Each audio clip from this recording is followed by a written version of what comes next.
Stolen money. Edison's eyes widened as his friend pulled the money from his pocket. He saw a $20 bill, 3 $10 bills, and a bunch of smaller notes. His friend, Antonio, had 100 Trinidad and Tobago dollars, or about $15. I stole this, Antonio said with a big smile. I want to buy something. The two 15-year-old boys were walking across the street from the public school in Bonaire, a town in Trinidad and Tobago. Antonio hungrily eyed food stalls selling fried chicken, fried fish, and fried pies alongside the road. He stopped and handed $20 to Edison. What do you want to buy? He said. Edison was hungry, and he took the money. None of the street food, however, looked appetizing. I don't want to buy anything here, he said. I'll buy something to eat near my home. The next day, teacher called Edison into his office. I was just talking with Antonio about someone stealing $100 from a girl's purse yesterday, he said. Antonio said that you stole the money. Is that true? Edison felt very sad. He told teacher about his conversation with Antonio and how he had accepted $20. Teacher was glad that Edison hadn't stolen the money. But you still did the wrong thing by accepting stolen money, he said. The next day, Edison found himself back in teacher's office. Also in the room was the school principal, his mother, Antonio, and Antonio's mother. You are a good child, the principal said to Edison.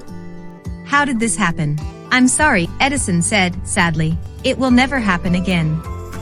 The principal announced that Edison would be suspended from school for 7 days as punishment for accepting stolen money. Antonio was suspended for 1 month for stealing the money.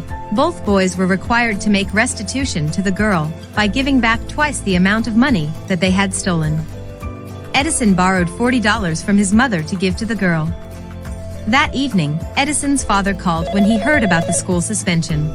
He and mother were divorced, and he lived another town. You should go to church, he said. Yes, I should, Edison agreed.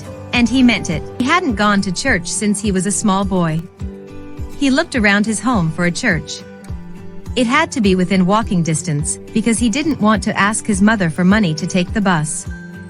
Then he remembered that there was a Seventh-day Adventist church only a 15-minute walk away.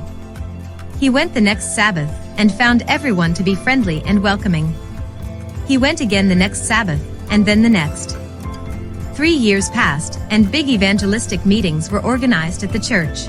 Edison invited his family to go with him, and they did. At the end of the meetings, Edison was baptized together with his mother, grandmother, 12-year-old brother, 9-year-old sister, and an 11-year-old cousin. I am happy, Edison said. Now we celebrate Sabbath together, and we have the same love for God.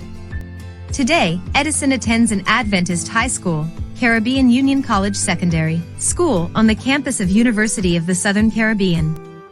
He is a real missionary for bringing his family to Jesus.